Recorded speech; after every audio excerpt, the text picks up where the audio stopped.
कर्पूरगौरं करुणावतारं संसारसारं भुजगेन्द्रहारं सदा वसन्तं हृदयारविन्दे भवं भवानी सहितं नमामि। मन्दारमाला कलितालकाये कपालमालाङ्कितसुन्दराय दिगम्बराय च दिगम्बराय नमः शिवाय च नमः शिवाय। कालिंगोटांगण डोळ्यान पाहिन रूप तुझे प्रेमे अलिंगिन आनंद पूजिन भावे ओवाळी न म्हणे नमः।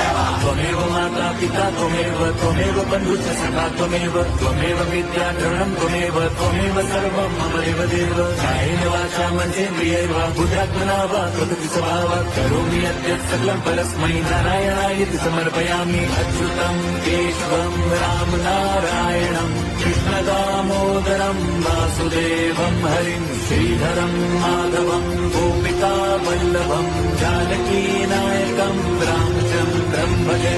हरे राम राम राम हरे हरे हरे कृष्ण हरे